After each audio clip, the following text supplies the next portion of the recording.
Olá, amigos da Baixada Santista ligados na TV Com e todos aqueles que nos assistem pela internet através do www.tvcomsantos.com.br. Sejam bem-vindos ao primeiro e único programa a tratar exclusivamente do patrimônio cultural brasileiro.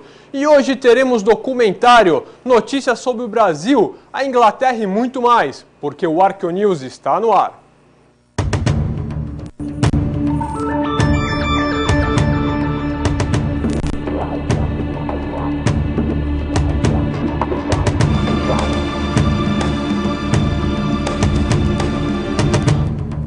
Muito obrigado pela sua audiência e os e-mails enviados à nossa produção através do contato@arqueonews.com.br, contato@arqueonews.com.br.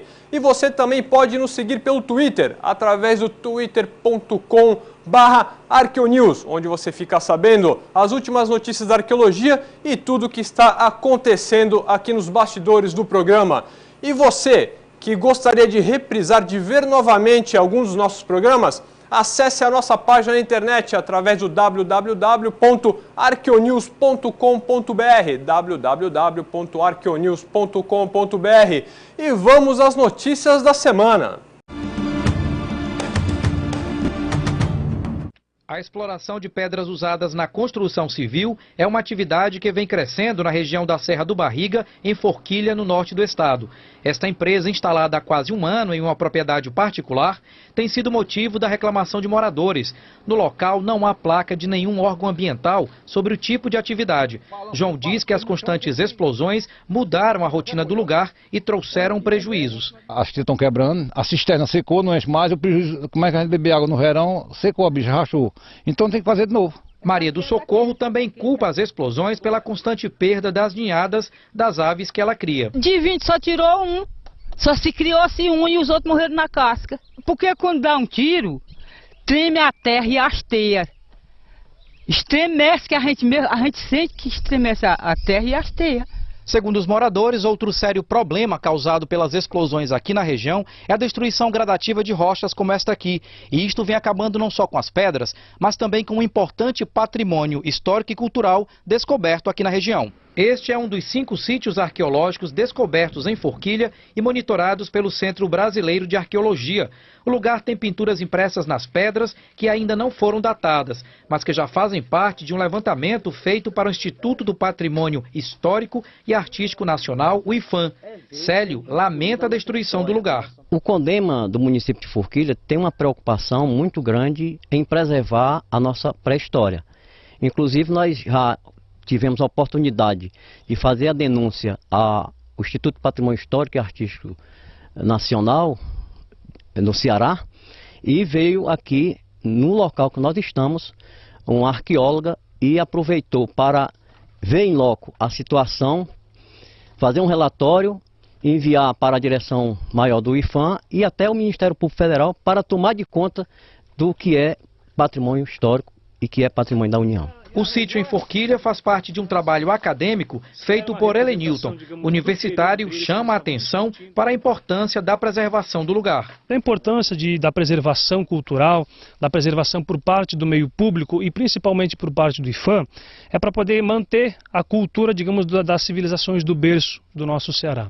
Então esse trabalho ele vem em primeiro lugar, né, fazer a qualidade dessas fontes, juntar essas fontes e dizer isso é uma pesquisa, isso é uma pintura rupestre, isso é um sítio arqueológico e principalmente fazer, digamos, a apuração dessas fontes para fazer a preservação delas, depois junto ao IPHAN, quem sabe, junto ao Ministério Público. Edilberto nasceu aqui e cresceu admirando as pinturas. Agora o agricultor teme que tudo isso desapareça. É porque destruindo as coisas, que de criança a gente dá para frente, não pode mostrar nenhum neto, nenhuma coisa que não existe mais.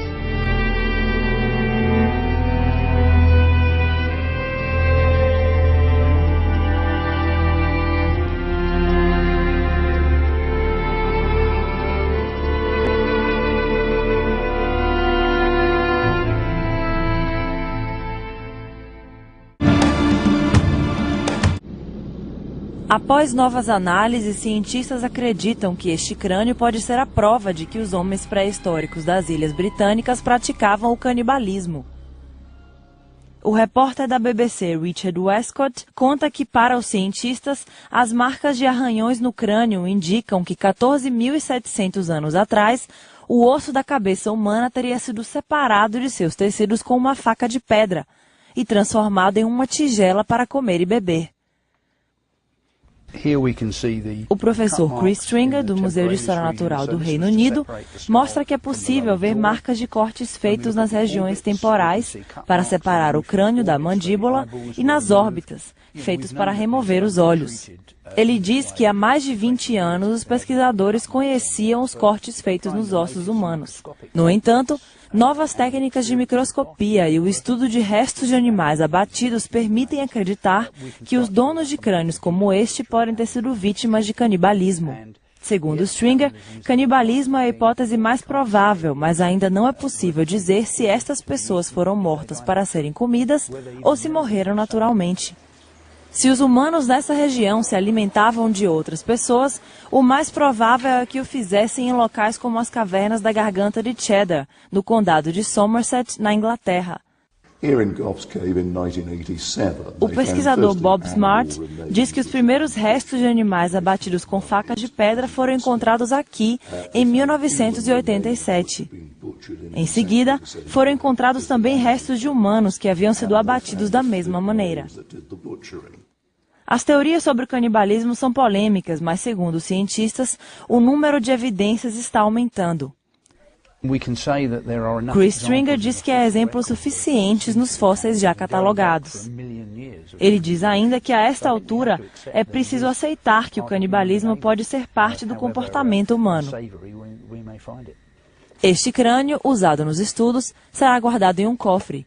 Uma réplica dele será exposta no Museu de História Natural de Londres no próximo mês. E no próximo bloco teremos mais um de nossos documentários sobre arqueologia. Nós vamos a um pequeno break. Você fica aqui, nós já voltamos.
Estamos de volta com a Arqueonews e hoje teremos um documentário sobre as cidades gregas dentro da Itália, que foram construídas há 2.800 anos atrás por colonos gregos que chegaram à costa italiana.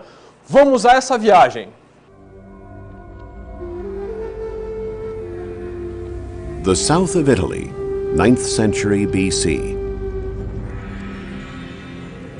Considered by the ancients to be a paradise on earth, southern Italy was the theater for an event that was destined to change the history of Western civilization. It all began here, at the Delphi Sanctuary in Greece. In a cave at the foot of Mount Parnassus, a group of citizens arrived from the island of Euboea, off the coast of Athens. They had left their homeland in search of more fertile lands to colonize. But why come here? What did they hope to find at Delphi? Was it a blessing from the god, Apollo? Apollo had both positive and negative sides, a strange, difficult, and sometimes dangerous god. But they needed his help. They were about to brave an uncharted and stormy sea that they hoped led to the Promised Land, which, for the Greeks of 2,000 years ago, was called Italy.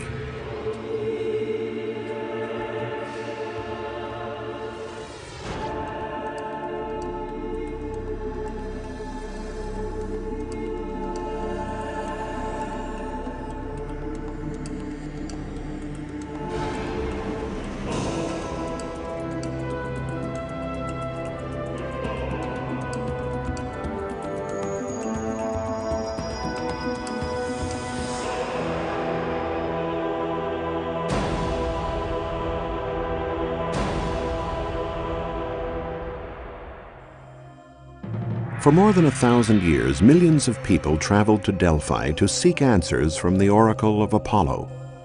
His advice was especially sought by colonists setting off to discover new lands.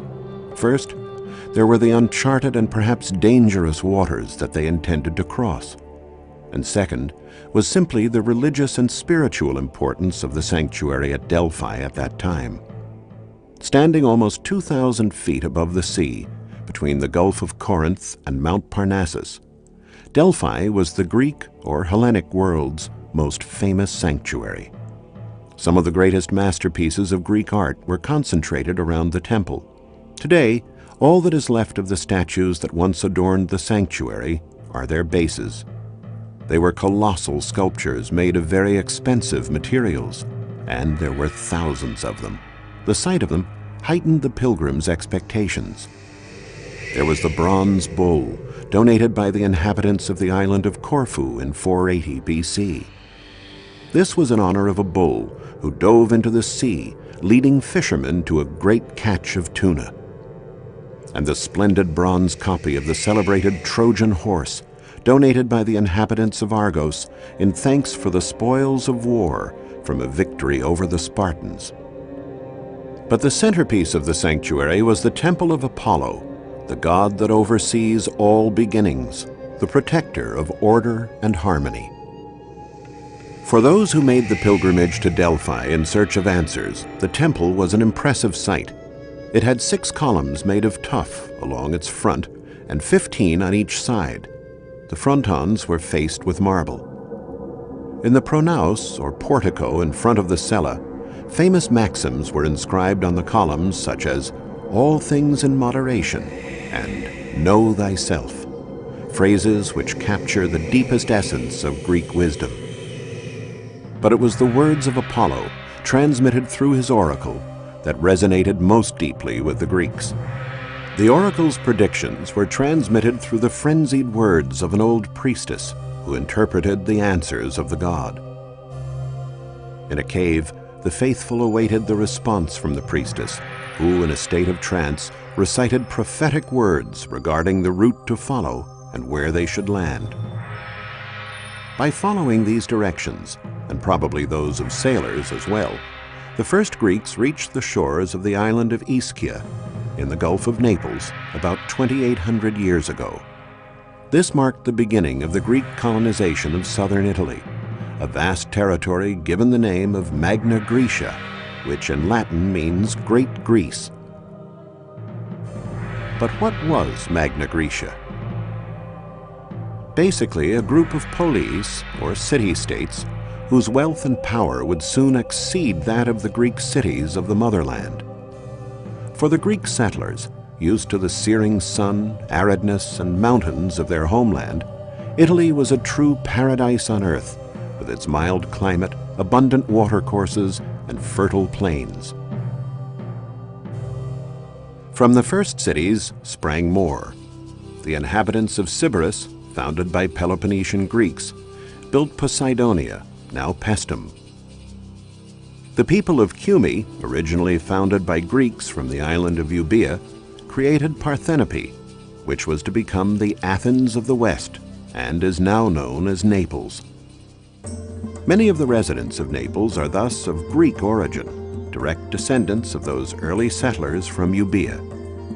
Naples is the commercial and cultural heart of the Mezzogiorno, Italy's south, the promised land of the ancient Greeks.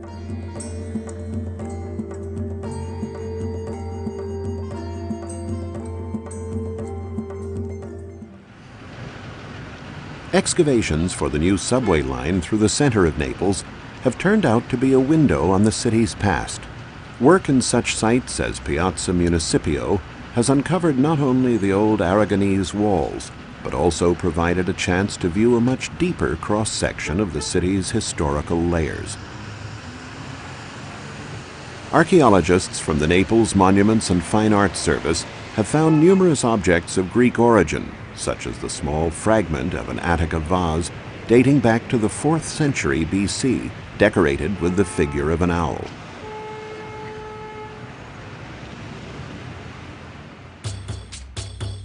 Naples remained a Greek city for many centuries, even during the domain of the Roman Empire. The Romans were fascinated by Greek culture, and for them, Naples represented Greece, only 120 miles from their home, an open door to the allure and refinement of the Orient. Along the hills of Posillipo, a name taken from the Greek Posilipon, meaning the place where one's troubles end and rest can be found, the wealthy Romans built dozens of beautiful villas. Wanting to blend in, the Romans were happy to exchange their togas for the Greek pallium, to converse in Greek, listen to Greek music, and commission copies of Greek works of art. But Naples was not just a tourist attraction, a sort of amusement park for the Romans. The city was a capital of culture in its own right, where one could be born, live, and die in the manner of the Greeks, as Virgil liked to say.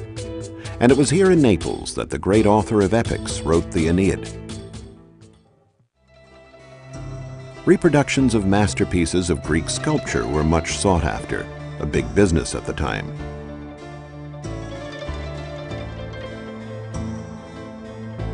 Thousands of masterpieces from the Parthenopean school flooded the world, a veritable legacy of Greek art. The rich Romans paid, and paid quite well, to have imitations of famous works of art grace their villas and gardens.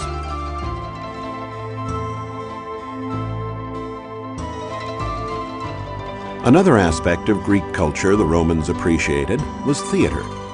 To stand on the stage of the Naples Theater was the dream of every artist, the consecration of a life, a yardstick of success. The ruins of the Naples Theater have been found buried under later constructions. If you go down into the basements of private residences now standing on the spot, you can discover what remains